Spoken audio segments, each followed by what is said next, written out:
अस्सलाम वालेकुम। आज मैं आपसे सादुर रहमान बन के बात करूँगा, ना कि डकी भाई। मैं नहीं चाहता कि कोई ये सोचे कि इस वीडियो का मकसद जो मेरे पे FIR हुई है उसकी कोई जस्टिफिकेशन है।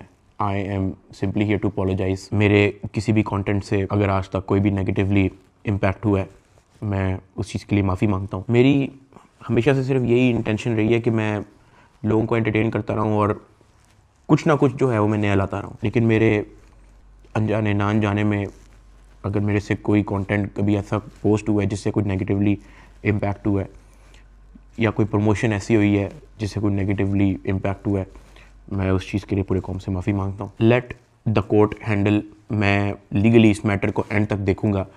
मैं कोर्ट्स के साथ पूरी तरह कोऑपरेट करने को रेडी हूँ और कर रहा हूँ। मैं इदारे के साथ पूरी तरह कोऑपरेट करूँगा और जो भी जज साहब मेरे केस का फ़ैसला लेंगे मैं वो कबूल करूँगा। मेरा और मेरी फैमिली का जो 3.5 माह का एक्सपीरियंस है सिर्फ वो बताने आया हूँ। 16 अगस्त 2025 को जब मैं सो के उठता हूँ तो मैं बड़ा एक्साइटेड होता हूँ, क्योंकि हमने अपने दोस्त वगैरह मेहमान बुलाए होते हैं। हमने अपने घर में दावत रखी होती है, मेरे सब दोस्त आते हैं, बड़ा इंजॉय करते हैं, हम खाना शाना खाते हैं, गपशप लगाते हैं, मेहमान चले जाते हैं। उसके बाद मैं और रूब पैकिंग में लग जाते हैं, क्योंकि हमें मलेशियन गवर्नमेंट का एक इवेंट है, उधर से इनवाइट आया होता है कि डकी भाई आप आएँ, हमारे लिए कुछ वीडियोस वगैरह बनाए। पूरे पाकिस्तान से उन्होंने एक मेल और एक फ़ीमेल को चुना है, जिसके अंदर मेल में उन्होंने मुझे चुना है। बाकी कंट्रीज़ से भी उन्होंने एक मेल एक फ़ीमेल इनवाइट किए हुए थे और मैं बड़ा एक्साइटेड था कि पूरे पाकिस्तान के अंदर से उन्होंने एक बंदा चूज़ करना है और उन्होंने मुझे चुना। मैं बड़ा ऑनर फील कर रहा। हमने बड़ी जल्दबाजी में पैकिंग की, क्योंकि मेहमान आए होते हैं, हमें टाइम नहीं मिलता, और मुझे नहीं पता था कि जब हम पैकिंग करके अपने घर से निकलेंगे तो मेरी ज़िंदगी का सबसे मुश्किल वक्त शुरू हो जाएगा। मेरे वहमो गुमान में भी नहीं था कि मेरे साथ क्या होने जा रहा है। हम जब पैकिंग करके सामान गाड़ी में रखते हैं, गाड़ी हमारी एयरपोर्ट की तरफ चल पड़ती है। एयरपोर्ट पहुंचते हैं, हम सामान अपना अनलोड करते हैं। रात के 9 बजे के करीब हमारी फ़्लाइट होती है। हम काउंटर पे जाते हैं और हमें अपना बोर्डिंग पास मिल जाता है। उसके बाद जहाँ पे इमिग्रेशन होनी होती है, जहाँ पे आपके पासपोर्ट पे एग्जिट स्टैंप लगती है, हम जब वहाँ पे पहुँचते हैं तो वो मेरे से पूछते हैं कि आप पे कोई FIR तो नहीं है। मैंने कहा नहीं। कहता आपका साइबर क्राइम में कोई इशू है क्या? मैंने कहा नहीं। कहते आप हमारे साथ आ जाएं। मैं और रूब एक दूसरे की तरफ देखते हैं कि ये क्या हो गया। हम किसी को ऑन टाइम ज़्यादा इन्फॉर्म ही नहीं कर पाते हैं। मैंने ज़िया को सिर्फ मैसेज कर दिया है कि ये इस तरह से इशू हो गया है, तो शायद हम फ्लाई ना कर पाएँ, तो आप प्लीज़ गाड़ी जो है वो एयरपोर्ट ले आओ और हमें यहाँ से पिक कर लो। हमें लगा कि शायद हमें बस सिर्फ फ्लाई नहीं करने देंगे और हम घर जा सकेंगे। 5-10 मिनट के बाद इमिग्रेशन वाले हमसे हमारे मोबाइल ले लेते हैं, कहते हैं कि इसको एयरप्लेन मोड पर लगा दें, और अरूब की तरफ वो इशारा करते हैं कि अगर आप जाना चाह रही हैं मलेशिया तो आप जा सकती हैं। अरूब ने कहा नहीं, अगर साथ मेरे साथ जा रहा है तो मैं चले जाती हूँ, वरना मैं इधर ही ठीक हूँ। शायद ये मेरी गलती ही, मुझे उसको जाने देना चाहिए था, क्योंकि उसके बाद जिस चीज़ से मेरी फैमिली ने गो थ्रू किया है, मैंने यही रिग्रेट किया कि मुझे अरूब को मलेशिया भेज देना चाहिए था। इमिग्रेशन वाले हमें एक रूम में बिठा देते हैं। मैं और अरूब बस आपस में गपशप लगा रहे होते हैं कि कोई नहीं कल चले जाएंगे, कोई नहीं दोबारा टिकट करा के परसों चले जाएंगे, इवेंट भी 2 दिन के बाद है, कल चले जाएंगे। हम आपस में यही डिस्कस कर रहे थे। बिल्कुल मेरे अंदर इतना सा भी वहम गुमान नहीं था कि असल में इशू क्या है। 1 घंटे के बाद इमिग्रेशन वाले आते हैं, वो कहते हैं कि आ जाए हमारे साथ। एयरपोर्ट के बाहर NCCI की टीम आई होती है, मुझे वो हथकड़ी लगाते हैं, मेरी गाड़ी में बैठा देते हैं। अरूब कहती है कि मैंने भी साथ आना है। मैंने उसको कहा नहीं, तुम घर चली जाओ, मुझे नहीं पता क्या सीन है, मैं हैंडल कर लूँ। वो गाड़ी भी चल पड़ी थी, गाड़ी सीधा चलेगी NCCI ऑफिस गुलबर्ग। इस वक्त यूट्यूबर डकी भाई की गिरफ्तारी का हर तरफ चर्चा है। डकी भाई को लाहौर एयरपोर्ट पर उस वक्त गिरफ्तार किया गया जब अब इन्होंने मुल्क जा रहा था। NCCI लाहौर ने मारूफ यूट्यूबर सादुर रहमान उर्फ डकी भाई के खिलाफ मुख्तलिफ इल्जामात के तहत मुकदमा दर्ज कर लिया। साइबर क्राइम एजेंसी ने यूट्यूबर साद उर्फ डकी भाई के खिलाफ मुकदमा दर्ज कर लिया है। मशहूर यूट्यूबर डकी भाई कल रात से गिरफ्तार है। पाकिस्तान के सबसे मशहूर यूट्यूबर डकी भाई एक बार फिर बड़ी मुश्किल में फंस गए हैं। मुल्जिम को गुज़श्ता रात लाहौर एयरपोर्ट से गिरफ्तार किया गया था। यूट्यूबर डकी भाई बड़ी मुश्किल में, हुक्म जारी, मद्दाहों के लिए बुरी खबर। डकी भाई डकी भाई डकी भाई डकी भाई डकी भाई डकी भाई डकी भाई। रात के तकरीबन 11 बजे हम NCCI ऑफिस पहुंच जाते हैं। हथकड़ी मुझे लगी हुई थी, मुझे ऊपर एक रूम में लेके गए। जब मैं NCCI के ऑफिस पहुंचता हूं तो वहाँ पे 6-7 ऑफिसर्स बैठे होते हैं। मेरी हथकड़ी वो खोल देते हैं, मुझे कुर्सी पे बिठा देते हैं और मेरी इंटेरोगेशन शुरू हो जाती है। वहाँ पे मेरे से क्वेश्चन करते हैं एप्लीकेशंस के प्रमोशन के बारे में। वहाँ पे मुझे पहली बार आइडिया होता है कि मेरा इस इशू पे मुझे एयरपोर्ट पे रोका गया। खैर मेरे से वो जो सवाल करते गए मैं उनको बताता गया। मेरे पास 3 मोबाइल थे, मैंने तीनों मोबाइल के पासवर्ड उनको दिए। उन्होंने मेरे से मेरे जीमेल अकाउंट के पासवर्ड पूछे, मैंने वो भी उनको ऑन द स्पॉट दिए। उन्होंने मेरे से मेरे लैपटॉप का पासवर्ड पूछा, मैंने उनको ऑन द स्पॉट दिया। ऐसा भी नहीं कि मैंने उनको कोई बहाना लगाया हो कि मैं पासवर्ड भूल गया हूँ, because I had nothing to hide. मैं इदारे के साथ कोऑपरेट करना चाहता हूँ। मैं ये नहीं चाहता कि इदारा ये सोचे कि मैं कुछ छुपा रहा हूँ। मेरा 23 दिन का रिमांड लिया गया। वो सारी इन्वेस्टिगेशन मैंने पहले 23 मिनट के अंदर दे दी थी। कई घंटे गुजर जाते हैं और तमाम ऑफिसर्स मेरी इंक्वायरी लेके चले जाते हैं, सिवाय एक के, जो मेरे इन्वेस्टिगेशन ऑफिसर्स थे, असिस्टेंट डायरेक्टर शुएब रियाज साहब। मेरे आईओ के अलावा जब तमाम ऑफिसर्स चले जाते हैं तो एक प्राइवेट बंदा बाहर से अंदर आता है। तो आईओ मुझे कहता है कि तुझे पता है कि तेरे पे एफआईआर होने वाली है। मैंने कहा यार मुझे थोड़ा सा एक्सप्लेन कर दें कि मेरे पे केस क्या है और क्या एफआईआर है और मैंने किया क्या है। तो वो जो प्राइवेट बंदा था जो बाद में आया था ना, वो कहता कि यार तेरे बहुत बड़े मामला आते हैं, तेरा बहुत बड़ा मैटर है, तेरे पीछे ISI है, तेरे पीछे MI है, तेरे पीछे क्या क्या एजेंसी है। कहता तुझे पता ही नहीं है कि तूने क्या किया। तो वो मेरे पे ये इंप्रेशन डाला था कि हर इदारा जो है वो मेरे पीछे पड़ गया। साथ ही कहता कि लेकिन अगर आप हमारे साथ कोऑपरेट करेंगे तो हम आपके साथ कोऑपरेट करेंगे। मेरा तो काम ही कोई नहीं है। मैं सुबह उठता हूँ, फैमिली को टाइम दिया, बेगम को टाइम दिया, एक आधे दोस्त को टाइम दिया, जाके व्लॉग वगैरह बना लिया, घर आए, सो गए, दैट्स इट। इसके अलावा मेरी लाइफ में कुछ है ही। मेरे माइंड में 100 सवाल आना शुरू हो गए, लेकिन मेरे पास जवाब किसी का नहीं था। खैर उन्होंने मेरे पे FIR दे दी, मुझे हवालात में बंद कर दिया। मैंने ज़िंदगी में कभी हवालात नहीं देखी थी। उस रात मैं नहीं सोया, मैं जागता रहा, रोशनी होगी। हवालात में सिर्फ एक ही लड़का था, मैंने उससे भी कोई ज़्यादा बातचीत नहीं की। सुबह 10-11 बजे के करीब एक बंदा आया, उन्होंने मुझे हथकड़ी लगाई और मुझे कोर्ट ले गए कि आपको जज साहब के सामने पेश करना है। मेरी फैमिली में से किसी भी बंदे ने आज तक कोई कोर्ट, कोई कचहरी, कोई पुलिस स्टेशन, कोई हवालात, कोई थाने, उनमें से किसी चीज़ का उनको नहीं था पता। जज साहब ने 2 दिन का रिमांड दे दिया। मुझे तो रिमांड का मतलब ही नहीं था पता। मुझे हथकड़ी लगा के फिर से NCCI ऑफिस ले जाते हैं और मुझे हवालात में बंद कर देते हैं। उससे नेक्स्ट डे की बात है, मेरी इन्वेस्टिगेशन चल रही होती है। Additional director NCCI Sarfaraz Chaudhary साहब वो अचानक कमरे में आते हैं, मेरी तरफ देखते हैं, कहते हैं कि ए मुंडाई। आईओ कहते हैं हाँ जी। कहते हैं इसको लेके आओ मेरे पास। आईओ हथकड़ी पकड़ता है, मेरे हाथ पे लगाता है और कहता चल। मुझे जब हथकड़ी लगा के एडिशनल डायरेक्टर रूम में लेके जाते हैं तो वहाँ पे 5 ऑफिसर्स बैठे होते हैं। एडिशनल डायरेक्टर सरफराज चौधरी साहब मेरे से पूछते हैं कि तुम कौन से एप्लीकेशन के कंट्री हेड हो। मैंने कहा कि सर मैं किसी एप्लीकेशन का कोई कंट्री हेड नहीं हूँ। वो अपनी कुर्सी से अचानक उठता है, कहता तेरी माँ किधर से आता है पैसा तेरे पास। मैंने कहा सर मैं यूट्यूबर हूँ, मेरे 8 मिलियन सब्सक्राइबर हैं, उधर एडसेंस। अभी मैं बात कर ही रहा होता हूँ। कहता है कि तुम मेरे वतन अजीज के बच्चों को खराब कर रहे हो, क्या करता है तुम्हारा बाप। मैंने कहा जी यूनिवर्सिटी के अंदर प्रोफेसर हैं। तो कहता तुम इतने क्यों हो। मैं चुप रहता हूँ। वो चीख के बोलते, कहता बोल। मैंने कहा जी सर मैं सिर्फ वीडियोस बनाता हूँ, मैं यूट्यूबर हूँ। माँ बहन की गालियाँ वो देता रहता है। उसने मेरे मुंह पे बहुत जोर का थप्पड़ लगाया। मैं बिल्कुल चुप होकर ऐसे मुंह नीचे करके खड़ा हो गया। तो कहता मुँह ते कर, मुँह ते कर। अभी मैंने मुंह पर किया नहीं था। वो जोर से चीख के कहता मुँह ते कर। अभी मैंने वो मुंह पर किया ही था, उसने मुझे दूसरा थप्पड़ लगाया। मैं वहाँ पे बड़ा हेल्पलेस फील कर रहा कि यार मेरे से ऐसा क्या हो गया। मैं भी ये सोच ही रहा था, उसने मुझे तीसरा थप्पड़ लगाया। मुझे माँ बहन की गालियाँ दी जा रहा है। मैं अपना मुंह नीचे करके खड़ा हुआ हूँ तो मेरे थप्पड़ इधर लगता था, फिर वो कहता था मुंह पर कर, फिर मेरा थप्पड़ इधर लगता था। वो मारी गया जब तक उसका दिल नहीं भरा। मैंने तो गिने भी नहीं है कि उसने मुझे थप्पड़ कितने मारे हैं। फिर वो मुझे कहता कि अपनी टांगे बैंड कर। मैंने अपनी टांगे बैंड कर ली। कहता हाथ ऊपर कर। मैंने अपना हाथ ऊपर कर लिया। वो घर में एक वीडियो कॉल लगाता है जो एक बच्चा रिसीव करता है जिसकी एस्टिमेटेड तकरीबन एज होगी 7 साल। एक हाथ में सिगरेट होती है। वो उस बच्चे से पूछता है कि डकी भाई को जानते हो।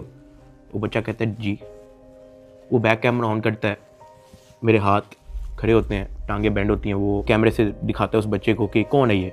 कहता डकी भाई। तो कहता कि तुम इसके प्रोग्राम देखते हो। कहता जी। वो पीछे जो प्राइवेट मुलाजिम खड़ा होता है जो बहुत ज़ोर का पीछे थप्पड़ मारता है। सरफराज चौधरी साहब उस 7 साल के बच्चे को कहते हैं ये देखो इसके साथ क्या हो रहा है, आप देखोगे तुम इसका प्रोग्राम। कहता नहीं, चलो फटाफट इसको गालियां दो। बच्चा कहता है कि सरफराज चौधरी साहब कहते हैं और का बच्चा। सरफराज चौधरी साहब कहते हैं और का बच्चा। थप्पड़ वो मारी जा रहा होता है पीछे। वो वीडियो कॉल पे उस बच्चे को दिखा रहा होता है कि ये तुम इसके प्रोग्राम देखते हो और ये मैं क्या बताऊँ यार। खैर मैं तब बड़ा हेल्पलेस होता हूँ। मैं समझ नहीं आती कि मैं क्या करूँ और किस तरह इससे निकलूँ। मैंने क्या किया ऐसा। खैर वो सरफराज चौधरी कहता है कि इसको ले जाओ, इसकी तरीके से तफ्तीश करो। जबकि मैं Day 1 को आया हूँ, मैं सब कुछ मोबाइल का पासवर्ड मैंने लैपटॉप के पासवर्ड, मैंने जीमेल के पासवर्ड, मैंने एक चीज़ नहीं छोड़ी। मुझे आज जितने ऑफिसर्स थे वहाँ पे, मुझे एक ऑफिसर आके दिखा दे, बता दे कि डक्की भाई ने हमें ये चीज़ नहीं थी दी, इसलिए हमने मारा है। वो तफ्तीश के अंदर इस जगह कोऑपरेट नहीं था कर रहा, इसलिए हमने मारा है। मुझे एक बंदा आके दिखा दे यार। मेरा 23 दिन का रिमांड लिया मैंने, पहले 23 मिनट के अंदर उनको सब कुछ दिया। मुझे ऊपर ले गए, मेरे से एक बंदा मिलने आया हुआ था, जावा फूड्स, मेरा एक जाने वाला है जिसने हमारे घर में, जब हमारे घर में दावत थी तो उसकी केटरिंग की थी। अब क्योंकि मुझे फ्रेश मार के ऊपर लेके गए थे, मेरी आंखों में आंसू थे, तो वो जब मिलने आया हुआ था वो अचानक अपनी सीट से खड़ा हुआ और उसने मेरी तरफ देखा कि क्या हुआ है। मैंने कहा कि यार मैं इनके साथ पूरी तरह कोऑपरेट कर रहा हूँ, वो फिर भी मुझे मारी जा रहे हैं, मुझे माँ बहन की गालियाँ दे रहे हैं। तो अगर आपकी यहाँ पे किसी ऑफिसर से बातचीत है, आप उनसे काइंडली रिक्वेस्ट करें कि यार मुझे मारे कम, या मुझे तब मारे जब मैं आपको कुछ छुपा रहा हूँ या आपको कुछ गलत बता रहा हूँ, तब मार लें, लेकिन मुझे मारे कम। वो बड़ा परेशान हुआ, वो बाहर चला गया, कुछ खाने को मेरे लिए लेके आया था, पिज़्ज़ाज़ या कोई बर्गर लेके आया था। बाहर जाके मुझे नहीं पता कि उनके जानने वाले थे जुनैद सलीम जो एंकर हैं, उन्होंने कहीं उनको बात बता दी। जुनैद सलीम साहब ने जो है वो अपने पॉडकास्ट के अंदर इसका जिक्र कर दिया कि मेरा एक जानने वाला वहाँ पे गया तो डक्की भाई इस हालत में था। तो जुनैद सलीम साहब ने जो है वो इस चीज़ का पॉडकास्ट दे दिया। ज़ेरे हिरासत जब डक्की भाई थे तो कुछ लोग उनसे मिलने गए, तो उन्होंने कहा कि आप पिज़्ज़ा खाएंगे, तो डक्की भाई जवाब में उनके पाँव पड़ गया जो उनसे मिलने आए थे, और बिलक बिलक के रोने लगा और कहने लगा पिज़्ज़ा को छोड़ें, उनसे कहे मुझे मारें कम। ये नहीं कहा कि मुझे ना मारें, मगर मुझे मारें कम, बहुत मार रहे हैं। जो फिर मेरे लिए अंदर प्रॉब्लम हुई, मुझे फिर इस बात पे डांट पड़ी कि मैं आगे बात आउट कर रहा हूँ। खैर मैंने फिर डिसाइड किया कि मैंने अब बोलना ही नहीं, मुझे जितना मर्जी मारे, मैंने किसी को नहीं बताना। मुझे हवालात में वापस बंद कर दिया इन्होंने। थप्पड़ किसने मारा था? थप्पड़ वो एहलकारों ने मारा था। थप्पड़ वो एडिशनल डायरेक्टर ने भी मारा था, मैं आपको बताता हूँ जी। डक्की भी आगे बताएगा कि मुझे चपेड़े किसने मारी थी, और वो बेचारा एक बात कहता था कि यार मुझे मारो ना, मैं कॉपरेट तो कर रहा हूँ, मुझे मारो ना। जब इसको पेश करने लगे थे डक्की को, तो भाई वो आपको बताया था कि मैं इसको थप्पड़ मार के लाया हूँ। हाँ, तो वो थप्पड़ मार के लाए, वो मारते थे इसको। अब मैं आपको बताना चलूँ कि इस पूरी इन्वेस्टिगेशन के दौरान ये जो असिस्टेंट डायरेक्टर शुएब रियाज जो मेरा इन्वेस्टिगेशन ऑफिसर था, उनका जो फ्रंटमैन था, उसको सिर्फ इस काम के लिए रखा हुआ था कि वो मेरे से पैसों की डिमांड करे। उसने तब मेरे से पूछा कि यार तू बेवकूफ़ है। मैंने कहा क्या हुआ है? कहता यार तेरे पीछे आने वाला कोई नहीं। मैंने कहा यार मेरी फैमिली कभी इन चक्करों में पड़ी नहीं है। तो कहता नहीं तू बेवकूफ़ है, तुझे समझ नहीं आ रही कि मैं क्या कह रहा हूँ, तुझे अपना मसला नहीं हल करना। मैंने कहा नहीं मुझे नहीं समझ आ रही आप क्या कह रहे हैं। कहता कि तेरा कोई दोस्त पीछे आने वाला, कोई तेरा भाई, कोई तेरा आउट ऑफ कंट्री कोई दोस्त रहता हो, कोई तेरे पीछे आने वाला नहीं। मैंने कहा कि मेरी तो बातचीत ही नहीं है किसी से, तो मैं किसको क्या कहूँ। तो कहता कि ये जो तेरा आईओ है ना, सारी गेम इसके हाथ में, इसने जो लिखना है तेरे साथ वही होना है, तो तू अगर इसके साथ ताउन करेगा तो तेरा मसला हल हो जाएगा। मैंने कहा मैं समझा नहीं आपकी बात। कहता कि भाई लगता है तुझे सारा पैसा कब्र में लेके जाना है, पैसे आप फिर कमा लोगे, आप अपना मसला हल करो। मैंने कहा मैं इन चक्करों में कभी भी नहीं पड़ा, मुझे नहीं पता कि क्या पैसे कितने लगते हैं, क्या होता है, मुझे नहीं पता, आप मुझे बताओ आप कहना क्या चाह रहे हो। कहता कि तेरा जो मसला है ना वो 7-8 के अंदर हल हो जाएगा। पहले मुझे लगा कि कोई 7-8 लाख की बात कर रहा है कि कोई 7-8 लाख के अंदर मेरा मसला हल हो जाएगा। मैंने कहा 7-8 लाख? कहता नहीं तू लाखों में ही रही। मैंने कहा 7-8 करोड़? कहता तो और। मैंने कहा इतने तो मेरे पास है ही नहीं, मेरे रिसेंटली कुछ बहुत ज़्यादा खर्चे हुए हैं, मैंने आगे भी बहुत सारी मेरी स्पेंडिंग है, मेरे 100 और काम है, मेरे पास नहीं है। कहता बस फिर तो इधर ही पड़ा रहा है। मुझे वहाँ से आइडिया हो गया कि इस बंदे का काम सिर्फ और सिर्फ मेरे से पैसे मांगना है। जब मैं NCCI की कस्टडी में था, आप लोगों ने शायद 3,26,000 USDT की बात एडिशनल डायरेक्टर के पॉडकास्ट में सुनी होगी। 3,20,25,000 USDT वो इसके डिजिटल वॉलेट में से हमने अनर्थ करके कोर्ट ऑफ लॉ में सबमिट कर दिए।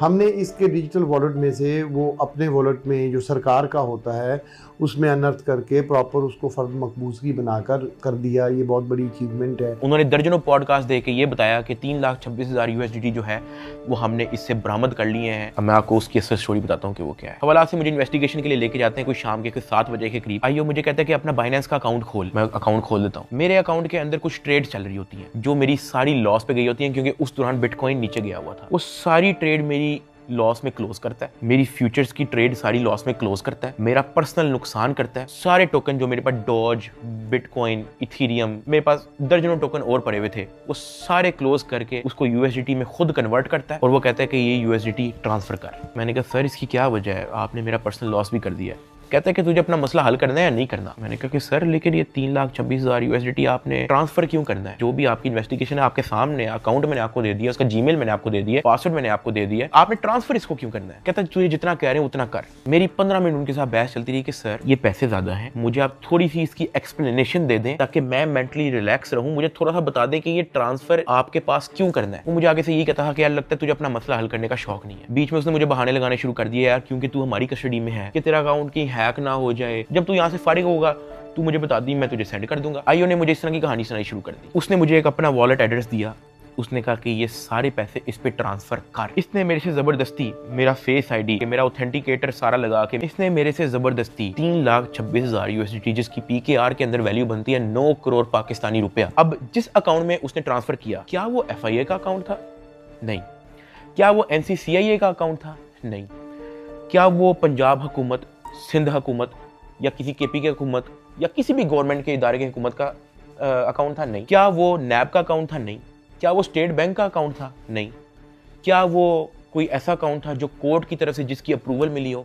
नहीं। वो मेरे आईओ असिस्टेंट डायरेक्टर शुएब रियाज साहब का अपना पर्सनल अकाउंट था, जिसके अंदर इन्होंने मेरे 9 करोड़ रुपया एस्टिमेटेड ट्रांसफर किए। ट्रांसफर करने के बाद इन्होंने वापस मुझे हवालात में बंद कर दिया, कोई रिसीविंग नहीं दी, मुझे उसकी कोई रीजनिंग नहीं दी, कोई सबूत ही नहीं है इस चीज़ का कि इन्होंने अपने पास ट्रांसफर किया। 8 बज जाता है, 9 बज जाता है, 10 बज जाता है, 11 बज जाता है, मेरे से सोया नहीं जाता। एक ऑफिसर एक मुलजिम को छोड़ने आते हैं हवालात, मैं फटाफट उठ के उससे पूछता हूँ, मैंने कहा सर आपके इस एनसीसीआईए इदारे के अंदर जब कोई क्रिप्टो का कोई रोला चलता है, कोई यूएसडीटी का कोई रोला चलता है, तो उस पर क्या होता है?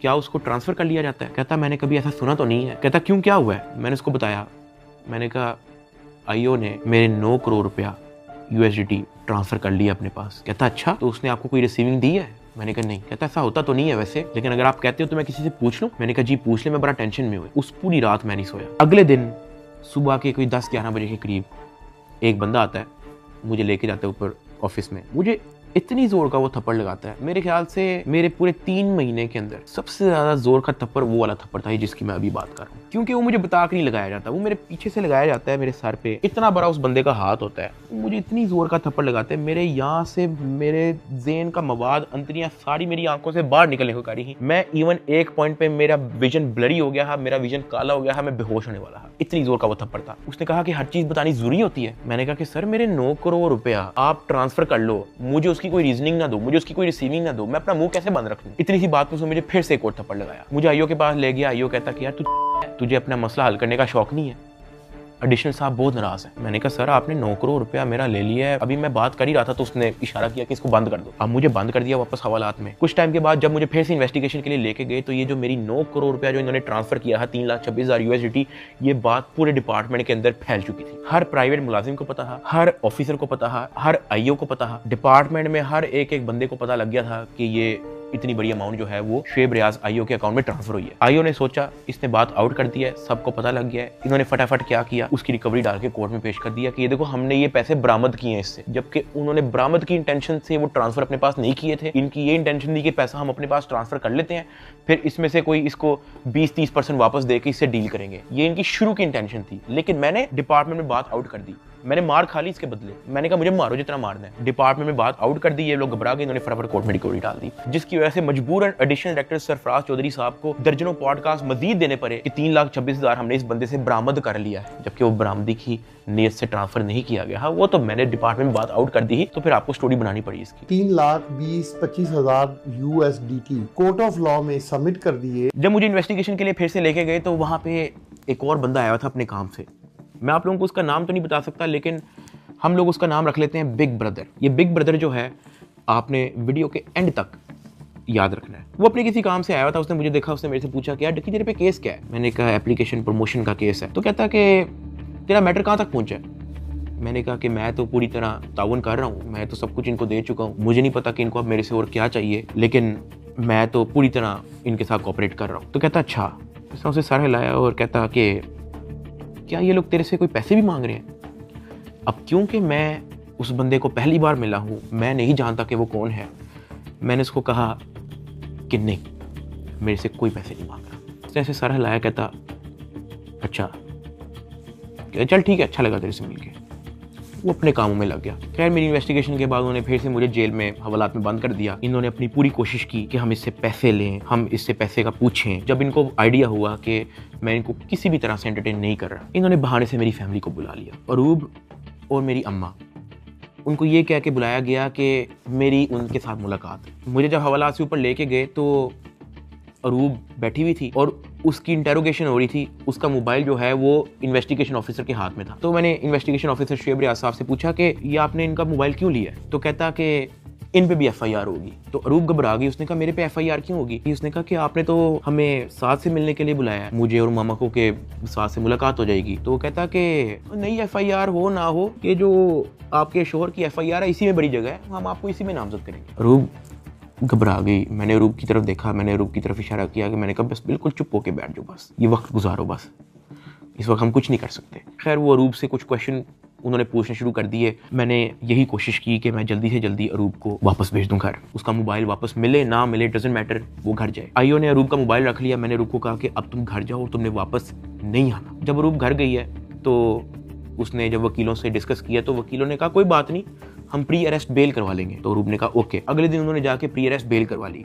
जब उन्होंने प्री अरेस्ट बेल करवाई तो प्री अरेस्ट बेल की खबर पहुंच गई इदारे में, NCCI ऑफिस में, आईओ के पास और सरफराज चौधरी एडिशनल डायरेक्टर के पास। इन्होंने फिर से मुझे कहा कि अपनी फैमिली को मीटिंग के लिए बुलाएं। मैंने घर वालों को कॉल की क्योंकि उसकी प्री अरेस्ट बेल हो चुकी थी। मैंने कहा चलो अब इसको खतरा नहीं है और इसका मोबाइल भी उनके पास है, तो I think it's not a big deal, मैं बुला लेता हूँ। ऑफिसर्स ने जो है मेरे घर कॉल करवाई। मैंने कहा कि अम्मा वो बड़े अफसरान, एडिशनल डायरेक्टर और इन्वेस्टिगेशन ऑफिसर्स बुला रहे हैं, तो बाकी घबराएं ना, कोई इस तरह कोई नेगेटिव मीटिंग या इस तरह का कुछ नहीं है, तो आ जाएं। मेरी माँ और अरूब प्री अरेस्ट बेल करवाने के बाद एडिशनल डायरेक्टर रूम में आ गए। सरफराज चौधरी साहब कहते जतोई साहिबा आप अपने आप को क्या समझती हैं, आपने प्री अरेस्ट बेल करवा ली है? तो अरूब ने कहा जी।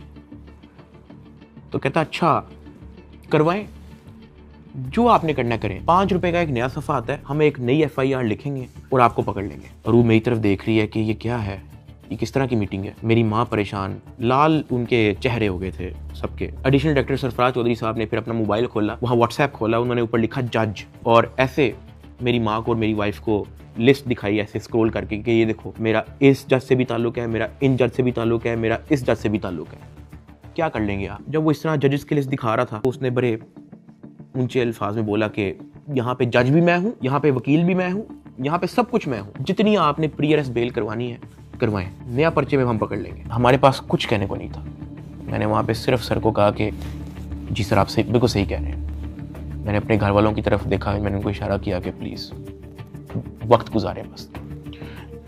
मेरे घर वालों के चेहरे लाल हो गए हैं, मतलब बिल्कुल आप कह लो कि उनके पास कुछ कहने को नहीं थे। दे वर शेकिंग। वो बातें करता गया, हम लोग घबरा गए थे। हमने बस वेट किया कि यार ये कब हमें फारिग करेगा। जब उसने कहा ठीक है आप जा सकते हैं, मैं, अरूब और मेरी माँ जब उस एडिशनल डायरेक्टर रूम से बाहर निकले, मेरी माँ की आंखों में आंसू थे, अरूब की आंखों में आंसू थे। मैंने कहा कि यार मुझे बहाने से कहते हैं कि आप लोगों को बुला लो, फिर ये इस तरह की हरकतें करते हैं, डराने धमकाने वाली, ब्लैकमेलिंग, थ्रेट्स। मैंने कहा ये सिर्फ और सिर्फ इनका पैसे मांगने का तरीका है ताकि हम डर जाएं, इनको कुछ पैसे दे दें और हमारी जान छोड़ेंगे। तो ये इस तरीके से मुझे, मेरी फैमिली को ज़हनी अजियत देते रहे हैं, ब्लैकमेल करते रहे हैं। अरूब का राइट बनता है कि वो प्री अरेस्ट बेल करवा के आए। आपने अपनी इन्वेस्टिगेशन करनी है, करें। उसने तो अपना मोबाइल भी दे दिया, आप जब बुला रहे हो वो आ रही है, फिर भी आप उसको थ्रेट कर रहे हो कि जी आपने प्री अरेस्ट बेल करवा लिया, कोई बात नहीं, 5 रुपए का नया सफ़ा आएगा, हम आपको फिर अरेस्ट कर लेंगे। और ये सब इनका तौर तरीका था कि हम लोग किसी तरह टूट जाए और ये जितने पैसे मांगे हम लोग फौरी इनको दे दें। इस दौरान आईओ और उसका जो फ्रंट मैन है, जब उनको पता लगा कि मैं और मेरी फैमिली किसी भी तरह से इनको एंटरटेन नहीं कर रही, कोई पैसों के मामले में लिफ्ट नहीं करवा रही, तो इन्होंने मेरे एक दोस्त से बात की और उस दोस्त को कहा कि इसको मुझे आके कहो कि ये पैसों से मसला हल होगा। उसकी जो भी गपशप हुई मेरे दोस्त ने वापस आके बताई, कहता कि ये पैसे ही मांग रहे हैं। मैंने कहा यार इस तरीके से मेरी फैमिली को ब्लैकमेल कर रहे हैं, इस तरीके से मुझे टॉर्चर कर रहे हैं, ये लोग चाहते क्या है? वो ये कह रहे हैं कि अरूब को हम पर्चे में नामजद ना करें और उस पर कोई नया पर्चा ना दें और उसको अरेस्ट ना करें, उसका वो 1 करोड़ रुपया मांग रहे हैं। मैंने कहा भाई इन्होंने मेरा बैंक अकाउंट ब्लॉक कर दिया, इन्होंने मेरी USDT भी अपनी जेब में डाली है, मेरे अब्बा जी का बैंक अकाउंट ब्लॉक है, मेरी अम्मा जी का बैंक अकाउंट भी इन्होंने ब्लॉक कर दिया है, अरूब का बैंक अकाउंट इन्होंने ब्लॉक कर दिया है, जिया का बैंक अकाउंट इन्होंने ब्लॉक कर दिया है, इवन मुनीब जो अंडर 18 है उसका बैंक अकाउंट भी ब्लॉक कर दिया है। कहानी यहाँ पे ख़त्म नहीं हुई। मेरे दादा अब्बू जिनका मैंने आज तक व्लॉग में जिक्र नहीं किया, आज तक उनकी अपीयरेंस नहीं हुई, 80 साल एंड अबव की उनकी उम्र है, उनका बैंक अकाउंट भी ब्लॉक कर दिया। मेरे पास 1 टका नहीं है इनको देने के लिए। सॉरी। उसने मेरी बात सुनी, कहता अच्छा। उसने एज इट इज जब ये बात आईओ को बताई, आईओ आगे से इसको कहता कि इन्हों दे कोल 40-50 करोड़ रुपया सैट भी पर आउंदा है। मेरे दोस्त ने एज इट इज मुझे ये बात आके बताई। अब क्योंकि मेरी फैमिली ऐसे मेंटल टॉर्चर से गुजर चुकी थी, जब मेरे दोस्त ने ये बात मेरी फैमिली को बताई, मेरी फैमिली ने घबरा के कहा कि प्लीज आप किसी और से बात कर लें, अगर वो हमें लोन दे सकता है, कोई उधार हमें दे सकता है तो दे दे। मेरे दोस्त ने इवन मेरे एक और दोस्त से भी बात की, उसने मना कर दिया, कहता यार हम नहीं कर सकते, 1 करोड़ पे बहुत ज़्यादा है। मेरे दोस्त ने फिर आईओ से बात की, आईओ कहता कि हम 60 लाख से नीचे नहीं लेंगे, अरूब की हद तक, अभी हम डकी की बात नहीं कर रहे। ये बात जब उसने मुझे आके बताई, मैंने कहा मेरे पास है ही नहीं 60 लाख, या मेरे पास 60 रुपये नहीं है, सब कुछ इन्होंने ले लिया। अगले दिन मेरी कोर्ट में पेशी थी, मेरा रिमांड लेने के लिए जब कोर्ट में गए तो मेरी फैमिली वहाँ पे आई हुई थी। उन्होंने मेरे से हाथ जोड़ के, रंग उनके उड़े हुए थे, कहा कि साद जो कह रहे हैं इनको प्लीज़ दे दो। अरूब कांप रही थी, कहती कि मुझे पकड़ लेंगे, मुझे पता भी नहीं है कि इनको कैसे हैंडल करना है, मुझे नहीं पता कि आगे मेरे साथ ये लोग क्या करेंगे, प्लीज़ ये जो मांग रहे हैं दे दो। जब मैंने उनकी शक्लें देखी फैमिली की, मैंने कहा ठीक है, लेकिन मेरे पास 60 लाख रुपए वाकई में नहीं है, आप किसी से बात कर लें। मेरे मामू आउट ऑफ कंट्री रहते हैं, वो ऑस्ट्रेलिया से फ्लाई करके आए हैं, जब हमने इनको ये सारी कहानी बताई है। मेरे एक मामू इधर पाकिस्तान में होते हैं, वो भी आए हैं, उनसे हमें उधार लेना पड़ा कि प्लीज़ हमारी हेल्प कर दें, हमारा ये मसला है, हमें 60 लाख रुपया उधार चाहिए। उन्होंने 60 लाख रुपया हमें कैश अरेंज करके दिया, वो कैश हमने इन लोगों को पहुंचाया। इनको पैसे जो है मेरे भाई ने भिजवाए थे, मुझे तो पता भी नहीं था कि इनको पैसे पहुंच गए हैं या वो मेरे मामू ने दिए हैं, ये सारी बातों का मुझे बाद में पता लगा। जब इनको पैसे पहुंच चुके थे, अगले दिन मुझे एडिशनल डायरेक्टर सरफराज चौधरी साहब ने मुझे फिर से कहा कि आप अपनी फैमिली को, अगर आपने मीटिंग करनी है तो आप बुला लें। मैंने कहा जी ठीक है, मैंने अपनी फैमिली को बुला लिया और तब एडिशनल डायरेक्टर साहब का रवैया मेरी फैमिली के साथ टोटली चेंज हो चुका था। वहाँ से मुझे आइडिया हुआ कि it was never about the case, it was always about the money. वो मेरी फैमिली से बड़े अच्छे से बात कर रहे हैं, मुझे आइडिया हो गया हाँ कि इनको शायद पैसे पहुंच चुके हैं। वो इवन कमरे से चले भी गए थे, उन्होंने कहा कि अगर आपने अपनी कोई प्राइवेट बात करनी है तो आप कर लें। जब वो कमरे से गए हैं तब मेरी माँ ने, अरूब ने, मेरे भाई ने सारी कहानी बताई कि किस तरह से मेरे मामू ने उधार 60 लाख रुपया दिया है ये सारी कार्रवाई के लिए। मैंने अपनी माँ से माफ़ी मांगी, मैंने कहा यार आई एम सॉरी कि मेरी वजह से इतना कुछ करना पड़ रहा है सबको। कहती कोई बात नहीं, अल्लाह पाक देख रहा है, इट्स ओके। खैर मेरी फैमिली को 5-10 मिनट दिए हैं मेरे से बात करने के लिए और वो चले गए। अब तक मेरा 16-17 दिन का रिमांड हो चुका था, इतना लंबा रिमांड होता नहीं है। अभी वीडियो में कुछ टाइम पहले मैंने आपको कहा था कि बिग ब्रदर एक बंदा आपने याद रखना है। ये बिग ब्रदर इस बार फिर से एनसीसीआई ऑफिस आता है, लेकिन ये इस बार मेरे से मिलने आता है। मेरे से पूछता है कि किधर तक पहुंचा तेरा केस। मैंने कहा कि सर मेरी तरफ से तो मैं सब कुछ दे चुका हूँ, मुझे नहीं पता कि इनका क्या इरादा है। उसने मेरे से पूछा कि यार इतना लंबा तेरा रिमांड क्यों हुआ है। मैंने कहा सर नो आइडिया, जबकि मैं इनको सब कुछ दे चुका हूँ। इनके पास मेरे सारे मोबाइल हैं, इन्होंने मेरी वाइफ को भी नामजद किया है, सारे ईमेल पासवर्ड लिए मैं, सब कुछ इनके पास है, ये फिर भी मेरा रिमांड डिमांड करते हैं। कहता अच्छा तो इन्होंने पैसों की बात की है तेरे से, क्योंकि मैं उस बंदे पे उस तरह से ट्रस्ट नहीं था करता। मैंने कहा नहीं, इन्होंने मेरे से कोई पैसों की बात नहीं की। कहता किसी ने इशारा दिया हो, किसी ने इनडायरेक्टली तेरे से डिमांड की हो, या किसी ने कहा हो कि तू अगर पैसे दे देगा तो तेरी छूट हो जाएगी। फिर वही बात कि मुझे नहीं था पता कि वो बंदा कौन है। मैंने उसको कहा कि नहीं। उसने मेरी तरफ देखा ऐसे, कहता आर यू श्योर। मैंने कहा जी। इवन उससे मुझे एक पॉइंट पे बड़े गुस्से से देखा, कहता कि देख ले अगर कुछ ऐसा है तो तू मुझे बता सकता है। फिर वही बात आ गई क्योंकि मैं उसको जानता नहीं था। मैंने कहा नहीं ऐसा कुछ भी नहीं है सर। कहता ठीक है, वो चला गया। मेरा 23 दिन टोटल रिमांड हो चुका था। जो मैं आप लोगों को ये भी बताता चलूँ कि एनसीसीआई की हिस्ट्री में इतना लंबा रिमांड नहीं हुआ। इवन एक पॉइंट पे मैं इतना तंग आ गया था इनसे कि मैंने खुद ही जज साहब के सामने कहा कि सर मैं चाहता हूं कि ये लोग अपनी तसल्ली पूरी कर लें, इन्होंने जो मेरी इन्वेस्टिगेशन करनी है करें, अगर ये रिमांड मांग रहे हैं इनको रिमांड दे दें। मैं इतना तंग आ गया था, मैंने जज साहब के सामने खुद ही बोल दिया कि यार रिमांड ले लें मेरा। 23 दिन रिमांड के बाद भी इन्होंने 30 लाख रुपया मेरी फैमिली से मुझे जुडिशियल करने का लिया। मतलब एनसीसीए ऑफिसर्स ने मुझे जेल भेजने के भी मेरी फैमिली से पैसे लिए। खैर मैंने अपने दोस्त को कहा कि यार ये आईओ से पूछो कि अब क्या इसने मेरे साथ करना है। कहता कि मैंने बात की है। वो ये नहीं कह रहा कि अब आपकी बेल करवानी है, वो ये कह रहा है कि हमने 4 पर्चे मजीद रेडी किए हुए, वो 4 पर्चे हम डकी भाई पे ना दें, उसका 1.5 करोड़ रुपया वो मांग रहे हैं, जिसमें से एक पर्चा इन्होंने कोई लड़की रिलेटेड रखा हुआ है। और जब मैंने ये सुना मैं बर्बाद, मैं टूट चुका था। मैंने अपने दोस्त को कहा तू इनको ब्लॉक कर दे बस, और तू जा, इनको को 4 पर्चे देने, 400 दें, मैंने अब 1 टका नहीं देना इनको। इस तरह तो इनको आदत लग जाएगी।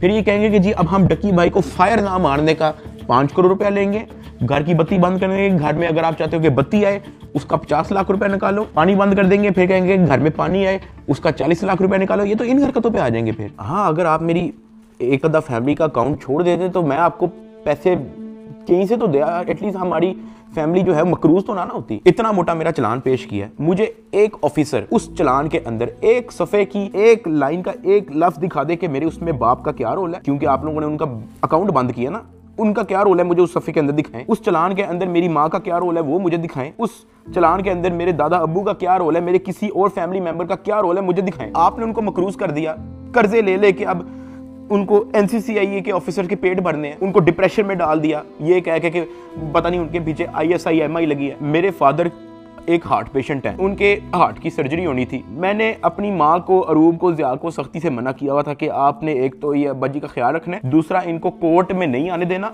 ये मेरे पास एक बार भी जेल में ना आए, क्योंकि मुझे पता है उनकी हार्ट की क्या कंडीशन है। वो बेहोश हो जाते हैं, परेशान हो जाते हैं। हम उनकी सर्जरी के हमारे पास पैसे नहीं थे, वो जो पैसे हमने उनकी जो सर्जरी के लिए देने थे वो उन्होंने ब्लॉक कर दिया। अब कर्जा लेके हम NCCA के ऑफिसर्स का पेट भर रहे हैं।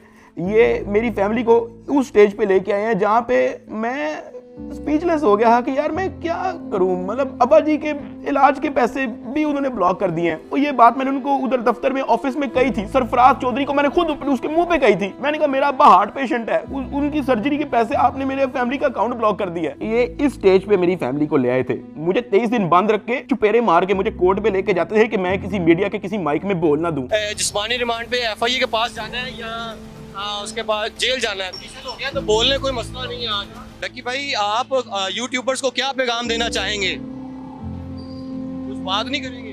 ताहम आज जो है वो बात तो नहीं करने दे रहे, लेकिन डक्की भाई को जो है वो सुबह सवेरे जो है आज अदालत में पेश किया गया है। बिल्कुल जी बात तो नहीं कर सकते डक्की भाई। इससे पहले भी हमने जब इनसे गुफ्तगू करने की कोशिश की है तो NCCI एहलकारों की जानिब से जो वो मना कर दिया गया है कि वो किसी भी किस्म से जो है वो गुफ्तगू नहीं करेंगे। डक्की भाई कुछ कहना चाहेंगे आप? डक्की भाई आप कुछ कहना चाहेंगे? भाई कुछ तो बोलिए, इन्होंने तो मना नहीं किया आपको, आप लॉयर्स ने मना किया कि भाई सारी तो आपने तहकीकात के बारे में आपने ताउन किया, उसके बावजूद क्यों ही कहा जा रहा है? मेरी गिरफ्तारी के 23वें दिन जब मुझे जज साहब के सामने पेश किया तो फाइनली मैं जुडिशल हो गया। जुडिशल का मतलब यह है कि अब मैं जेल चला जाऊंगा। जज साहब ने ऑर्डर लिख के दिया कि हमने बंदा जुडिशल कर दिया है। अब जुडिशल करके कोर्ट से बंदा डायरेक्ट जेल नहीं जाता, कोर्ट से एक बार NCCA ऑफिस वापस आता है, वहाँ पे उसके कुछ पेपर्स रेडी होते हैं, उसके बाद उसको जेल भिजवाया जाता है। तो जब मैं कोर्ट से NCCA ऑफिस वापस आया, वही बिग ब्रदर उधर मौजूद था। उसने मेरी तरफ देख के कहा, डक्की तेरे से पैसे किसने लिए? मेरा दिल इधर मुंह में आ गया। मैंने कहा यार ये मेरे साथ क्या हो रहा है। अब क्योंकि उसने मेरे से डायरेक्ट पूछा कि तेरे से पैसे किसने लिए हैं, उसने मेरे से ये भी नहीं पूछा क्या तेरे से कोई पैसे ले रहा है, उसने मेरे से कहा कि तेरे से पैसे किसने लिए। मैंने कहा कि जी ये शुएब रियाज और उसकी टीम ने, इन्होंने जो है वो पैसे ऊपर हायर अफसरान को भी पहुंचाने हैं। कहता अच्छा कोई डिटेल है तेरे पास? मैंने कहा कि सर मैं तो इनके साथ हवालात में था जेल में, सेल में, तो मेरी सिर्फ फैमिली को पता है कि एग्जैक्टली क्या हुआ। फैमिली 5-10 मिनट के लिए मेरे से मिली थी, लेकिन उन्होंने मुझे बहुत छोटा छोटा मोटा मोटा बताया, ज़्यादा डिटेल का मुझे नहीं पता। तो फिर उसने पूछा कि कितने पैसे लिए हैं? मैंने कहा जी 60 लाख रुपए लिए। वो भी मेरी वाइफ को नामजद करने का कह रहे थे कि जो मेरी बीवी को अरेस्ट कर लेंगे, अगर आप चाहते हैं कि हम आपकी वाइफ को अरेस्ट ना करें तो ये 60 लाख रुपया पहुँचाएँ। तो वो हमें 60 लाख रुपया उसका हमने दिया। उसने कहा ठीक है तू जेल जा, लेकिन उससे पहले कहीं से कॉल करवा और अपनी फैमिली को कह कि तेरा एक दोस्त मिलने आ रहा है, उससे मिल ले। मैंने कहा ठीक है। मैंने कहीं से मोबाइल अरेंज किया, मैंने फटाफट मामा को कॉल की, मुझे सिर्फ मामा का नंबर याद था। मैंने उनको कहा कि मेरा एक दोस्त आएगा, उससे मिल लें। बिग ब्रदर वहाँ से चला गया। 5-10 मिनट के बाद मुझे भी पुलिस के डाले में बिठाया और मुझे जेल ले गए। डक्की भाई को जो है तकरीबन 22 रोज़ा जिस्मानी रिमांड के बाद जब अदालत में पेश किया गया तो अदालत ने गुज़श्ता रोज़ जो है डक्की भाई को जुडिशल रिमांड पर जो है वो जेल भेज दिया। देख सकते हैं कि डक्की भाई को जो है वो जेल मुंतकिल किया जा रहा है। 9 सितंबर 2025 को मुझे जेल भेज दिया जाता है। मैंने अपनी ज़िंदगी में वहमो गुमान में भी नहीं सोचा होना कि मेरी ज़िंदगी में ये दिन भी आएगा। जब मैं जेल जाता हूँ सबसे पहले तो मेरी चेकिंग होती है, बालों के अंदर, अंडर आर्म्स, आपकी नाक के अंदर भी देखते हैं वो, आपके कान के अंदर, आपके मुंह के अंदर, आपके लिप्स ऊपर करके आपकी ज़ुबान निकाल के। चेकिंग होने के बाद मुझे लेके जाया जाता है मेरे सेल की तरफ, जिसको जेल की ज़ुबान में चक्की कहते हैं। जेल के सेल का साइज़ आप ऐसा समझो कि कुछ 6 से 7 टाइलें हैं ना, उतना साइज़ होगा। उसका, या फिर एक किंग साइज मैट्रेस अगर एक अंदर पड़ा हो तो वहाँ पे और मजीद जगह नहीं है। ये जेल के सेल का साइज होता है। कॉर्नर पे जो है वॉशरूम लगा होता है जो कवर्ड नहीं होता, उसके आगे एक छोटी सी दीवार लगी होती है, यानी कि अगर आप खड़े हुए हो तो बाहर से देखने वाला बंदा आपको नंगा देखेगा, लेकिन अगर आप वॉशरूम करने के लिए बैठे हो तो आपके चेस्ट से ऊपर जो है आप विजिबल होगे, नीचे आप कवर्ड होगे। इस हद तक बस दीवार होती है वहाँ पे। उसी के ऊपर जो है वो एक टूटी लगी होती है पानी की। मैं जब अपने सेल में आता हूँ तो शाम हो जाती है, मुझे सेल में लाते ही लॉक कर दिया जाता है, क्योंकि मेरा नया नया एक्सपीरियंस होता है, मुझे नहीं समझ आ रही होती है कि मैं कहाँ पे आ गया हूँ। मैं इधर उधर देखता हूँ, परेशान हो जाता हूँ कि ये क्या हो रहा है मेरी ज़िंदगी में। बहुत ऊंचा पंखा लगा होता है जहाँ से मुझे आइडिया होता है कि कोई चाह के भी खुदकुशी नहीं कर सकता। अंधेरा हो जाता है, मुझे कुछ समझ नहीं आ रही होती कि मैंने क्या करना है। खैर मैं दीवार के साथ लग के बैठ जाता हूँ बिल्कुल ऐसे ही, और सोचता रहता हूँ कि ये मेरी ज़िंदगी कहाँ से कहाँ आ गई है। मैं अपने सेल से बाहर देखता हूँ तो 1.5 लीटर की बोतल पड़ी होती है, उसके ऊपर कैप भी लगा होता है। मेरा हाथ तो वहाँ तक नहीं पहुँचता, लेकिन कोई 15-20 मिनट के अंदर एक इंचार्ज जो है वो वहाँ से गुजर रहा होता है। मैं उसको आवाज़ देता हूँ कि सर, वो मेरी बात सुनते हैं, हाँ जी। मैं उनको कहता हूँ कि सर वो सामने 1.5 लीटर की बोतल पड़ी है, वो काइंडली मुझे पकड़ा दें। मुझे बोतल पकड़ा देता है। वॉशरूम से मैं वो 1.5 लीटर की बोतल के अंदर पानी भरता हूँ, उसका कैप बंद करता हूँ। सितंबर का टाइम होता है, शदीद गर्मी होती है, इतनी गर्मी कि आप कूलर के बगैर नहीं रह सकते। मैं अपनी कमीज़ उतारता हूँ, बॉटल को अपनी शर्ट के अंदर डाल के ऐसे उसको मैं लपेटता हूँ, अपने सर के नीचे रख के मैं लेट जाता हूँ। 2 दिन मेरे ऐसे ही गुजरे। जेल के एक्सपीरियंस में मैं ज़्यादा डिटेल में बात नहीं करूँगा इस वीडियो में, मैं वो फिर कभी आप लोगों को एक्सपीरियंस बताऊँगा। 3 दिन मैं उस सेल में रहा, मुझे किसी ने नहीं बुलाया, किसी ने कोई आवाज़ नहीं दी। तीसरे दिन एक ऑफिसर आता है और उसके हाथ में एक चिट होती है। वो चिट की तरफ देखता है, वो कहता है सादुर्रहमान की रही। मैं अपना हाथ कर करता हूँ कि जी सर मैं। कहता आजा तेरी मुलाकात आई है। वो फीलिंग ही बड़ी अजीब सी थी कि आपको किसी ने पूछा है, आपसे बात की है किसी ने, और इससे पहले मुझे पता ही नहीं था कि मुलाकात क्या होती है। खैर उसने मुझे मेरे सेल से निकाला, मुझे एक जगह पे ले गया, और 3 दिन बाद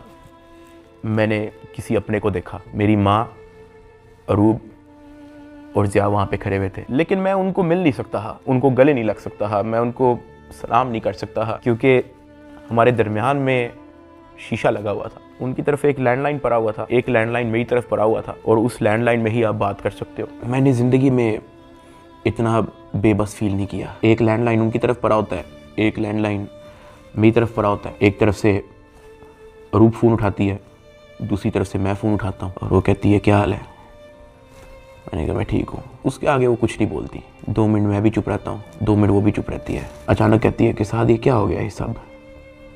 मैंने कहा रूप मुझे नहीं पता, मुझे नहीं पता, मेरे पास किसी चीज़ का जवाब नहीं है। ऐसे ही हमारी बात हो रही थी, अचानक ज़िया अरूब को कहता कि मैंने बात करनी है साद से। मैंने कहा हाँ करवाओ। ज़िया अरूब से फ़ोन ले लेता है। वो कहता है कि यार साद आपका एक दोस्त आया था। मैंने कहा हाँ। कहता यार वो तो सारी डिटेल हमसे मांग रहा था और उसको सब कुछ पता है, तो आप उस पर ट्रस्ट करते हो। मैंने कहा ज़िया देखो मैं उसको नहीं जानता हूँ पर्सनली, लेकिन फॉर सम रीज़न उसको पता था। मैंने उसको नहीं बताया, उसने मेरे से खुद कहा कि तेरे से पैसे किसने लिए, और उसने मुझे कहा था कि मुझे डिटेल चाहिए। तो ज़िया कहता कि हाँ वो हमारे पास आया था, एक कागज़ पे सारा मेरा वो लिख के गया है कि कहाँ कहाँ पे कैसे कैसे पैसे पहुँचाए, किसने दिए, किस बैंक से निकलवाए, वो सारा नोट डाउन करके गया है। मैंने कहा कि देखो ज़िया इस वक्त ना हमें नहीं पता कि हमने किस पे ट्रस्ट करना है, किस पे नहीं करना। हमने जिसको भी अप्रोच किया है सब ने मदद करने से इनकार कर दिया। जिन्होंने कोशिश की है वो भी कोई मसला को बेहतरी की तरफ नहीं आया। मेरे पास कोई ऑप्शन नहीं है, सुन लेते हैं हम एक बार इस बंदे की बात। ज़िया ने कहा ठीक है। जब ज़िया ने मुझे ये बात बोली तो मुझे आइडिया हो गया कि वही जिनका नाम हमने अभी बिग ब्रदर रखा था वो मेरी फैमिली से मुलाकात कर चुका है। खैर ज़िया से बात होने के बाद ज़िया ने फ़ोन मामा को दे दिया। मामा भी रो पड़ी, गपशप हो रही ही। साथ उन्होंने कहा था कि ये जो आपका दोस्त आया है, कहता कि आप मेरी भी माँ है, आपको कुछ नहीं होगा, आपने अब 1 भी रुपया किसी को नहीं देना, बस जो आप लोगों ने दे दिया है उसकी मुझे डिटेल दे बस। खैर वही 15-20 मिनट होते ही हैं वो फ़ोन बंद हो जाता है। ना मुझे मामा की आवाज़ आ रही होती है, ना मेरी आवाज़ उन तक जा रही होती है। तो मुझे रियलाइज़ होता है कि मेरा वक्त ख़त्म हो गया है। वहाँ का एक इंचार्ज मुझे मेरे सेल में वापस छोड़ देता है। मैं वापस उसी जगह पे आया था। वक्त के साथ साथ जेल में अपने आप को एडजस्ट किया, मेंटली एक्सेप्ट किया कि भाई तू अभी इधर ही है। 10 दिन गुजर गए। 10 दिन के बाद एक इंचार्ज फिर से आया चिट लेके, कहता सादुर्रहमान की रही। मैंने कहा जी सर मैं। कहता आजा तेरी मुलाकात है। मुझे लगा मेरी फैमिली आई है, लेकिन जब मैं उधर पहुंचा तो वही बिग ब्रदर मेरे से मिलने आया था। खैर उसने कॉल उठाई, कहता कैसा है डकी। मैंने कहा सर मैं बिल्कुल ठीक। कहता तू अपनी फैमिली के सामने रोया क्यों था। मैं उनसे मिलने गया था तो वो तेरी माँ कह रही थी कि वो रो रहा था उधर। मैंने कहा सर मैं बस थोड़ा इमोशनल हो गया उनको देख के। कहता नहीं हो, पता है जेल हो गई है तुझे तो क्या हो गया है, अंदर बैठ के घर वालों को तो नहीं ना परेशान करना, उनके सामने मुस्कुरा के जाया कर, हंसता खेलता उनके साथ शुगर लगाया कर। क्या मैं बिल्कुल ठीक हूँ, अंदर बड़ा मजा आ रहा है। मैंने कहा सर वो हो जाता है, मैं तो कोशिश करता हूँ कि मैं उनको कोई टेंशन ना दूँ, लेकिन चेहरे पे बंदे के लिखा आया था। कहता खैर मैं गया उस दिन तेरे घर, माँ जी बहुत परेशान थी, मैंने उनको तसल्ली दी है, तुझे मैं सिर्फ ये बताने आया हूँ कि तू तगड़ा रहे। फिर उसने मुझे कहा कि अगर आने वाले कुछ टाइम के अंदर अगर तुझे कोई न्यूज़ तेरे रिलेटेड सुनने को मिलती है तो पैनिक नहीं होना और अंदर किसी से कोई बात शेयर नहीं करनी। कोई पूछे कहना मुझे इल्म नहीं किसी चीज़ का, और अपनी फैमिली को भी कह दे कि किसी चीज़ को लेकर पैनिक नहीं होना।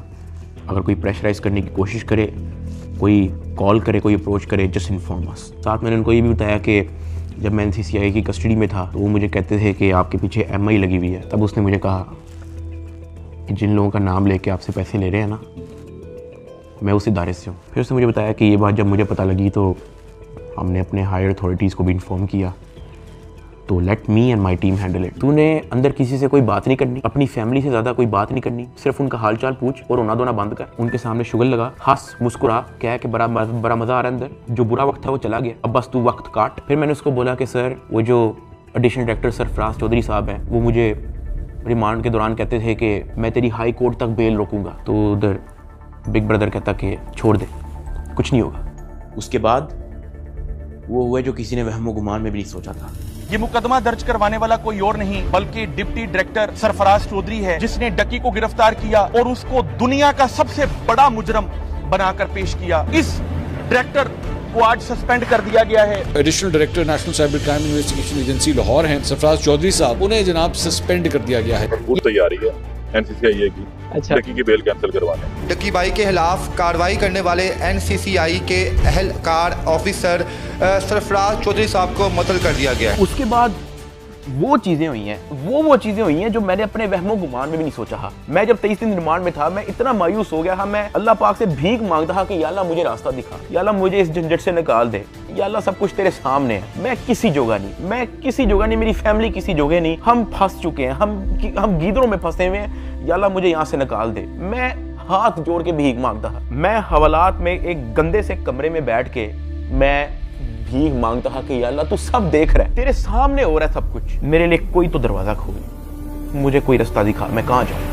NCCI अफसरान की गिरफ्तारी पर मुकदमा यूट्यूबर डक्की भाई की अहलिया अरूब जतोई की मुद्दत में दर्ज किया गया। डक्की भाई की फैमिली से रिश्वत लेने का ये मामला, NCCI के अफसरान का जिस्मानी रिमांड मंजूर। अरूब जतोई ने दरखास्त दी है national cyber crime investigation agency के 8 अफसरों और 1 फ्रंटमैन पर। ये हो क्या रहा है? बैटिंग एप्स को रोकने वाले ही बैटिंग ऐप के जरिए पैसे मंगवा रहे हैं। मुकदमा डक्की भाई की अहलिया अरूब जतोई की मुद्दत में दर्ज किया गया। 12 लोग हिरासत में हैं FIA के। अफसर शुएब रियाज और सरफराज चौधरी, उन्होंने रिलीफ के नाम पर अरूब जतोई से रिश्वत मांगी। पर 90 लाख रुपए की रकम बतौर रिश्वत वसूल की गई। वो लोग जिनके कंधों पे निजाम की हिफाजत की जिम्मेदारी रखी गई थी, वो ही खुद इस निजाम में नकब लगाने लगे। जो तफ्तीशी थे आज वो मुलजिम के रूप में अपने ही इदारे के सामने जवाब दे हैं। 7 अफसरान ने ओहदों से इस्तीफा दे दिया। 90 लाख रुपए रिश्वत लेने के केस में NCCI के एडिशनल डायरेक्टर समेत 6 अफसरान का जिस्मानी रिमांड मंजूर कर लिया गया है। अरूब जतोई इस बात पर डट गई हैं कि NCCI अफसरान जिन्होंने उनसे रिश्वत ली है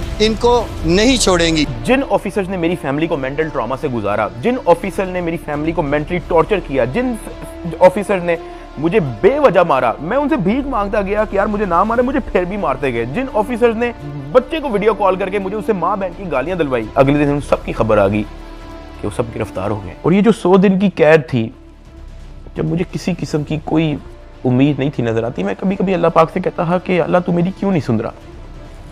लेकिन ये सब जब मुझे खबरें सुनने को मिली तो मैंने रियलाइज किया कि अल्लाह ने मेरी तभी सुन ली थी जब बिग ब्रदर मुझे फर्स्ट टाइम NCCI ऑफिस में मिला और उससे मेरे से पूछा कि तेरे पे केस क्या है। इसमें मैं FIA एंटी करप्शन इदारे को बड़ा अप्रिशिएट करना चाहूँगा, जिन्होंने मेरी फैमिली का सारा केस सुना, मेरी फैमिली के एक मेंबर के पास जाके उन्होंने उनकी स्टोरी सारी सुनी उनका बयान लिया, इन पे FIR लॉन्च की और ये सब कुछ हुआ। वहां से मुझे रियलाइज हुआ कि इदारे बुरे नहीं होते, कुछ लोग होते हैं जो बुरे होते हैं। और अनफॉर्चुनेटली मेरे केस के अंदर भी मुझे बुरे लोग मिले, लेकिन क्योंकि अच्छे लोग भी एग्जिस्ट करते थे, अल्लाह पाक ने उनको वसीला बनाया, उनको हमारे पास भेजा। 16 अगस्त को मैं गिरफ्तार हुआ। 100 दिन टॉर्चर, ऐसा रोलर कोस्टर जो मैंने ज़िंदगी में कभी भी नहीं सोचा था मैं और मेरी फैमिली ने गुजारा। 100 दिन के बाद जस्टिस शहराम सरवर, मैं उनको सल्यूट करता हूँ, उन्होंने मुझे बेल दी हाई कोर्ट से। मैं जब जेल में था, जब सबसे पहले मुझे इस चीज़ की न्यूज़ मिली कि डकी तेरी बेल हो गई है, तब जो मेरी बॉडी पे खून दौड़ा था उसके लिए मैंने 100 दिन इंतज़ार किया। मैं तो जम गया था,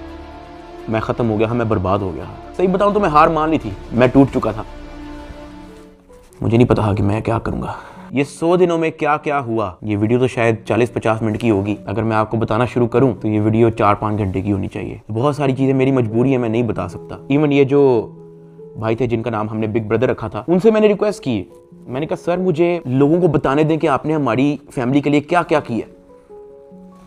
कहता Ducky, we work in the shadows, हमें आपकी अप्रिसिएशन नहीं चाहिए, ये हमारी ड्यूटी थी। आपकी माँ हमारी माँ है, आपकी फैमिली हमारी फैमिली है। ना हम चाहते हैं कि आप हमारा नाम लें, ना हम चाहते हैं कि आप हमें मेंशन करें। उसने कहा क्योंकि हमारे इदारे का नाम लेके आपको और आपकी फैमिली से फाइनेंशियल बेनिफिट्स ले रहे हैं तो we have to step in. इदारे की ट्रेनिंग ही ऐसी है कि अगर हमारे इदारे का कोई नाम लेके अपने लिए कोई बेनिफिट लेगा तो उसकी कोई टॉलरेंस नहीं है। ये हमारी ड्यूटी है, we are here to serve this country. अगर आप गलत होते या आपकी फैमिली गलत होती तो हम आपका साथ ना देते, लेकिन हमने देखा कि हमारी माँ मुश्किल में है, हमारी बेटी मुश्किल में है, हमारा भाई मुश्किल में है, तो हमें आपकी अप्रिसिएशन नहीं चाहिए, खुश रहें। और मैं बड़ा हैरान हुआ कि एक तरफ NCCI ऑफिसर्स हैं जो दर्जनों पॉडकास्ट दे रहे हैं पब्लिकली, लेकिन बैक एंड पे वो क्या हरकत करे उस चीज़ का किसी को नहीं पता। और दूसरी तरफ ये बिग ब्रदर का इंस्टीट्यूशन जिन्होंने दिन रात एक कर दिया मेरी फैमिली के लिए। और जब मैंने उनका कहा कि मुझे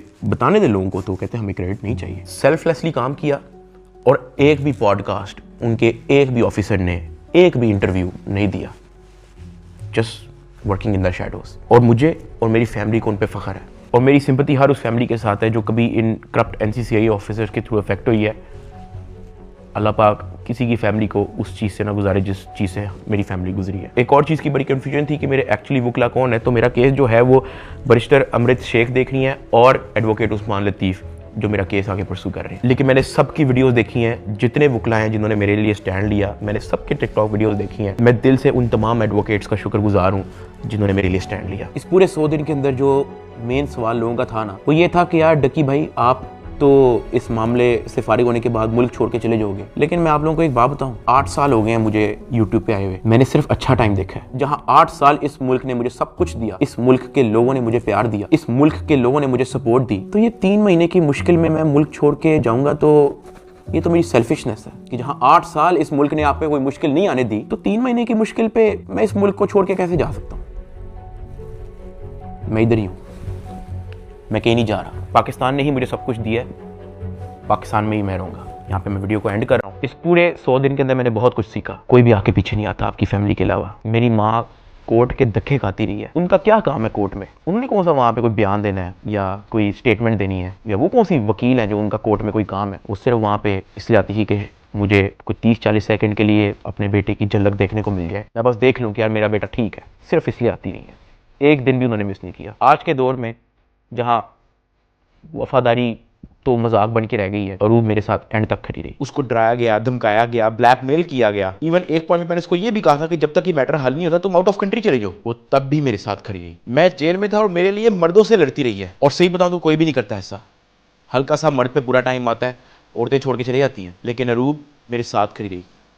मैं एहसान कभी भी नहीं भूलूंगा। ज़िया अपने सारे काम छोड़ के, अपना यूनिवर्सिटी छोड़ के, अपनी सारी स्टडीज़ छोड़ के, अपना यूट्यूब चैनल छोड़ के मेरे साथ खड़ा रहा, मेरे साथ एफर्ट उसने एंड तक रखी। मेरे अब्बा जी हार्ट पेशेंट, उनको मैंने मना किया हुआ कि आपने बाहर नहीं निकलना, उनके बैंक अकाउंट बंद है, उधार पे हैं। मेरे लिए डेली मैसेज भेजते हैं अम्मा के थ्रू कि हमारी दुआएं सादा आपके साथ हैं, आपने घबराना नहीं है। मैंने सिर्फ ये रियलाइज़ किया कि आपकी फैमिली के अलावा कुछ मैटर नहीं करता इस दुनिया।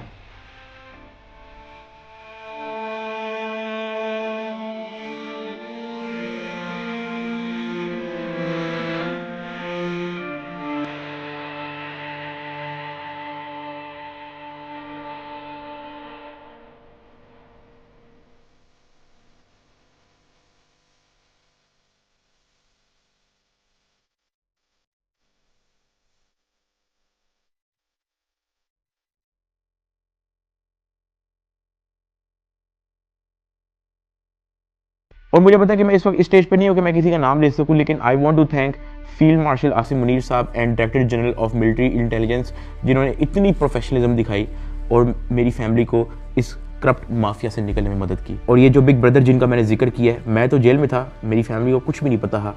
जब जब उनको कोई परेशानी होती ही, जब जब उनको कोई सवाल होता था, जब उनको किसी चीज़ की टेंशन होती ही, ये जो बिग ब्रदर है ये और इनकी टीम हमेशा उनके लिए अवेलेबल रही है। और इस तरह का clean up operation in corrupt mafia के अगेंस्ट आज तक पाकिस्तान की तारीख में नहीं हुआ। और ये सब क्रेडिट जो है ये इंटेलिजेंस एजेंसीज को जाता है। और जैसे मैंने आपको कहा कि मैं आप लोगों को सब कुछ तो नहीं बता सकता, मैं अगर बताना शुरू करूं तो ये वीडियो कोई 40-50 मिनट की नहीं, ये वीडियो कोई 4 घंटे की होगी। वैसे भी आप लोग कहोगे कि ये झूठ बोल रहा है, ये तो कोई टॉम क्रूज की मिशन इम्पॉसिबल हॉलीवुड मूवी की स्क्रिप्ट बता रहा है। मैं बस यही कहना चाहता हूँ कि मैं और मेरी फैमिली हमेशा इनके शुक्रगुजार। मैं आप सबको थैंक यू कहना चाहूँगा कि आप लोगों ने मुश्किल टाइम पे भी मेरा साथ नहीं छोड़ा। मैंने घर आके सोशल मीडिया देखा है, आप सबके कमेंट्स पढ़े हैं, मैंने आप सबकी वीडियोस, आप सबके एडिट्स मैंने देखे हैं। मुझे याद है गिरफ्तारी से पहले व्लॉग्स के अंदर मैं कहा करता था कि गाइस हमने 9 मिलियन सब्सक्राइबर्स करने हैं, लेकिन वो ख्वाब हमारा अधूरा रह गया। मैं गिरफ्तार हो गया, मेरे पास मेरा चैनल भी नहीं था, मैं जेल में था, मुझे लगा कि सब कुछ ख़त्म हो गया, this is the end, Dukki bhai is no more, he is finished. अचानक एक इंचार्ज आता है, कहता है डकी भाई तेरे 9 मिलियन सब्सक्राइबर्स हो गए हैं, मुबारक हो। That is where I realised कि maybe this is not the end, Maybe this is start of something else. I want to appreciate every single one of you. मैं ज़िंदगी भर नहीं भूलूंगा आप लोगों का एहसान। अभी इस वीडियो में मैंने आप लोगों को बोला कि यार अगर मैं सब कुछ बताना शुरू करूं तो ये वीडियो 4-5 घंटे की हो जाएगी। और साथ मैंने आप लोगों को ये भी बोला कि मैं आप लोगों को कुछ लोगों का नाम नहीं बता सकता, तो हम उनका नाम बिग ब्रदर रख देते हैं। बट लेकिन समटाइम सब कुछ जानना ज़रूरी भी नहीं होता। मैं बाहर आ गया हूँ, यही बहुत है। जब मैं जेल से वापस आया तो मैंने बहुत सारे लोगों की कहानियाँ देखी। कोई पॉडकास्ट पे कुछ कह रहा है, कोई यूट्यूबर कुछ कह रहा है, कोई टिकटॉकर कुछ कह रहा है, कोई जर्नलिस्ट कुछ कह रहा है। और मैंने उन सबको देख के बस कहा कि यार किसी को कुछ भी नहीं पता, सबकी अपनी अपनी कहानी है और सब झूठ है। असल में क्या हुआ है वो मुझे पता है। And let that be a mystery. Pakistan जिंदाबाद, पाक फौज जिंदाबाद। अल्लाह हाफिज़।